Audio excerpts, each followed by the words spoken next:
हाय दोस्तों, सैली एजुकेशन 25 में आपका स्वागत है। हम लोग पढ़ेंगे अलंकार, ठीक है। और केवल टिक के माध्यम से अलंकार को समझने की कोशिश करेंगे। यह अलंकार का पार्ट 1 वीडियो है। केवल हम लोग टिक के माध्यम से अलंकार को पहचानने की कोशिश करेंगे, ठीक है। अब देखिए यहाँ पे दिया है अनुप्रास अलंकार। पहला क्या है? अनुप्रास अलंकार। अब इसका टिक देखिए, कह रहा है जहाँ वर्डों की आवृत्ति बार बार होती है। अब सपोज कीजिए कि शब्द और वर्ड में अंतर समझ लीजिए। मान लीजिए हमने लिख दिया मान हमने लिख दिया, तो यह दोनों को मिला करके क्या होगा? शब्द होगा। इन दोनों को मिला करके हम शब्द पढ़ेंगे, ठीक है। अब देखिए, अगर केवल म को हम देखें तो यह एक वर्ड हो गया, न को हम देखें तो यह एक वर्ड हो गया, ठीक है। यानी दो वर्डों से मिल करके एक शब्द बना है, ठीक है। तो यहाँ पे देखिए, इसका टिक देखिए, जहाँ वर्डों की आवृत्ति बार बार होती है, जहाँ वर्डों की आवृत्ति बार बार होती है। अब हम देखेंगे उदाहरण के माध्यम से।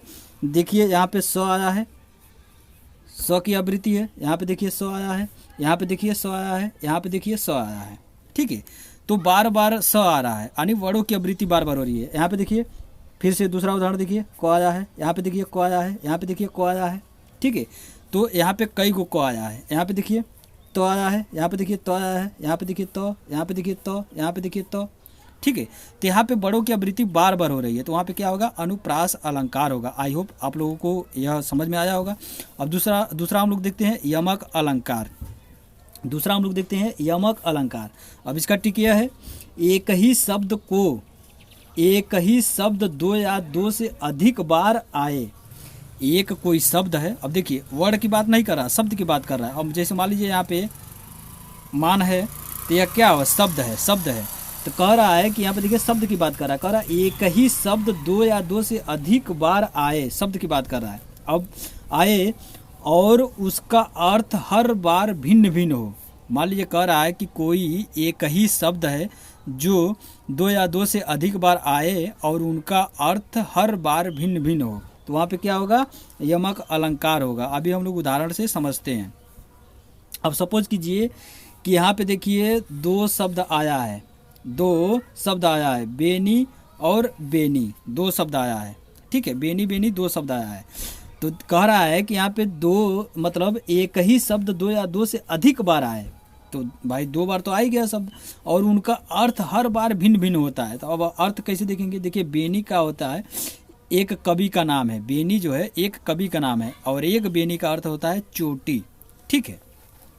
फिर हम दूसरा एग्जाम्पल इसका देखते हैं। देखिए यहाँ पे रति आया है, फिर यहाँ पे रति आया है, फिर यहाँ पे रति आया है। तानी एक शब्द एक या मतलब कई बार आया है, ठीक है, कई बार आया है। तो देखिए, इस रति का मतलब जानते क्या होता है? इस रति का मतलब कामदेव जो थे उनकी पत्नी का नाम है। इस रति का मतलब कामदेव की पत्नी का नाम है, कामदेव की पत्नी का नाम है। और यह दो रति है, बीच में ऐसा है, तो यह दो रति जो है, इसका मतलब यह हो गया कि रत्ती, जैसे आदमी नहीं कहता कि अरे रत्ती भर सामान लेकर आया है, ठीक है। तो इसका मतलब यह हो गया। तो आई होप आपको यमक अलंकार समझ में आया होगा। अब हम लोग देखते हैं कि श्लेष अलंकार। अब देखिए, श्लेष का मतलब क्या होता है?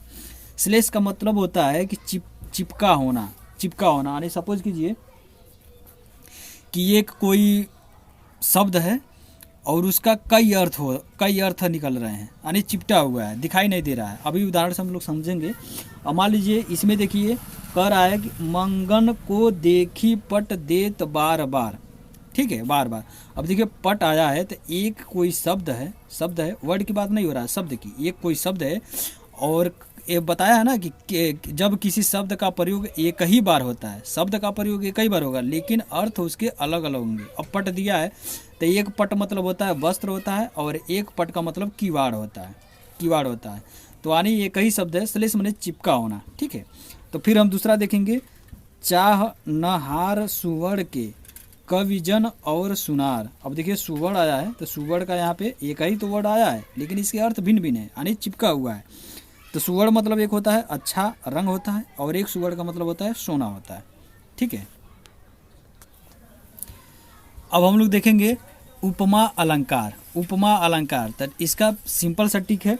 अब देखिए, किसी पंक्ति में मान लीजिए कोई दोहा दिया है, एक पंक्ति है, उसमें इस तरह से सा आ जाए, इस तरह से सी आ जाए, और इस तरह से आ जाए, तो हम जान जाएंगे उपमा अलंकार है। अभी उदाहरण से हम लोग समझते हैं। देखिए हरिपद कोमल कमल से, यानी इस तरह से करके से आया है, तो यहाँ पे से दिया है, तो यानी उपमा अलंकार है। फिर एक और उदाहरण देखते हैं। कामन सा रूप प्रताप दिनेश सा, यहाँ पे देखिए क्या आया है, सा आया है, ठीक है। यहाँ पे देखिए यहाँ पे क्या आया है, सा आया है, ठीक है। तो बस आपको इतना ध्यान देना है कि जो दोहा दिया गया ए आ जाए, ए आ जाए, ए आ जाए, ठीक है, तो हम लोग पहचान लेंगे। अब हम लोग देखेंगे रूपक अलंकार, ठीक है। रूपक अलंकार, और रूपक अलंकार में बस एक ही टिक है, बीच में ऐसे आएगा, बीच में ऐसे आएगा। अब देखिए विषय वारी मन मीन भिन्न नाही, अब देखिए यहाँ पे ए आया है, यहाँ पे ए आया है, ठीक है। तो इसका बस एक ही टिक है कि ऐसा आना ही चाहिए, ठीक है। और फिर देखिए यहाँ पे देखिए मन सागर मनसा लहरी बूढ़े बहे अनेक, यहाँ पे देखिए ए आया है दूसरा उदाहरण में, तो इस तरह से रूपक अलंकार हो गया। चलिए वक्रोक्ति अलंकार पढ़ेंगे। वक्रोक्ति अलंकार यहाँ पे कह रहा है जहाँ बात किसी एक आशय से कही गई, जहाँ बात किसी एक आशय से कही जाए और सुनने वाला उससे भिन्न दूसरा अर्थ लगा ले। अब सपोज कीजिए कि मान लीजिए कोई गया और कहा कि मैं मतलब अभी उदाहरण से हम लोग समझते हैं, मान लीजिए उस तरह से यहाँ पर याद नहीं आ रहा है, उदाहरण से हम लोग समझते हैं। देखिए द्वार पर को प्रिय हरि, अब सपोज कीजिए कि जो कृष्ण भगवान है, कृष्ण भगवान है, अब ये राधा से कह रहे हैं उनके मतलब द्वार पे आकर के राधा से कह रहे हैं द्वार पर को। अब राधा कह रही है कि द्वार पर कौन है, राधा कह रही है कृष्ण से द्वार पे कौन है, तो ये कहते हैं प्रिय हरि, यानी कृष्ण भगवान अपने को हरि बताते हैं। तो अब राधा समझ लेती हैं कि हरि का मतलब एक तो कृष्ण होता है, तो कृष्ण जी अपने लिए हरि का हैं, और एक हरि का मतलब बंदर होता है, ठीक है।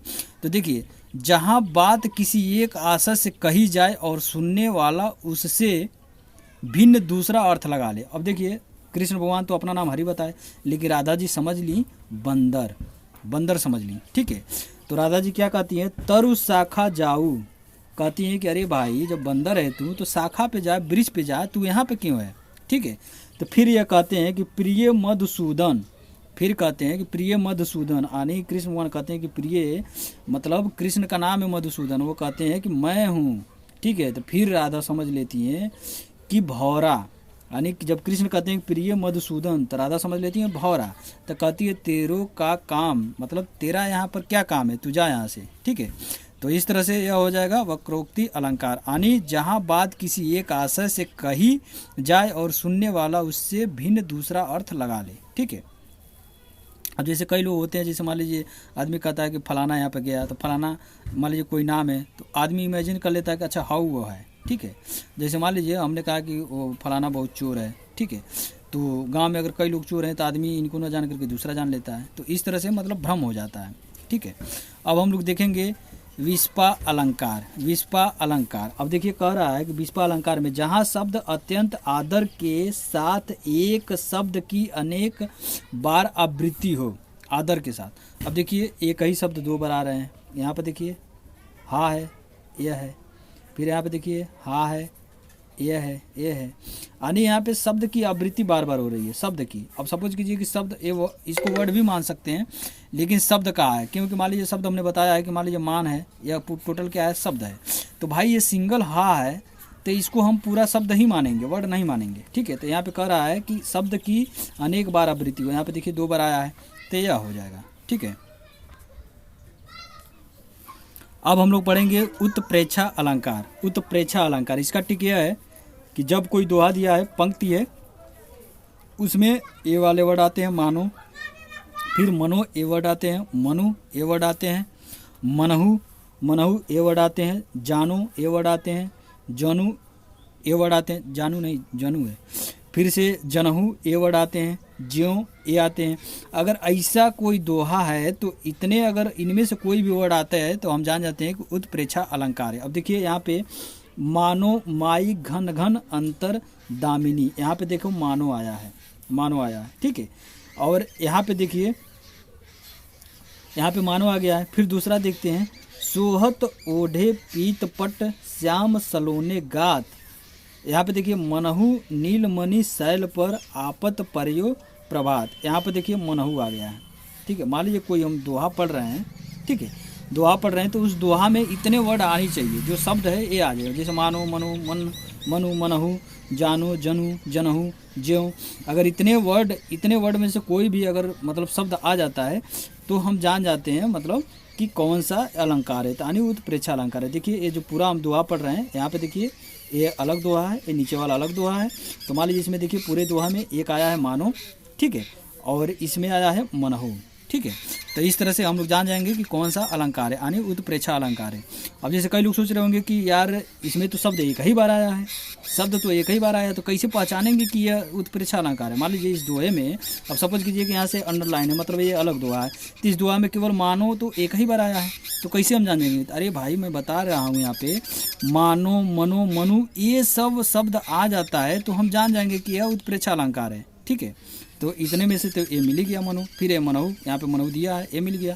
तो इस तरह से अब देखिए अतिशयोक्ति अलंकार, यानी इसका मतलब होता है कि फेंकना, बढ़ा चढ़ा करके बातें करना, ठीक है। तो ये तो बहुत सिंपल है, लोग समझ जाते हैं। अब देखिए बालों को खोलकर मत चला करो, दिन में रास्ता भूल जाएगा सूरज। अरे भाई आप खुद सोचो कि कोई लेडी है और अपना बाल खोल करके दिन में चल रही है, तो उससे सूरज जो है अपना रास्ता भूल जाएगा।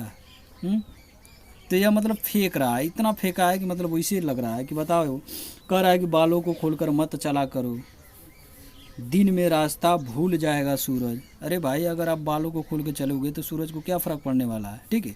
तो यह हो गया अलंकार, यह अलंकार का पार्ट 1 है। अगर आप लोगों का डिमांड होगा, आप लोग कमेंट करेंगे, लाइक करेंगे, शेयर करेंगे और सब्सक्राइब करेंगे और कमेंट करके बताएंगे कि इसका दूसरा पार्ट आना चाहिए कि नहीं आना चाहिए, तो इसका दूसरा पार्ट बनाया जाएगा। Thank you very much. I hope आप लोगों को वीडियो अच्छा लगा होगा। Thanks for watching.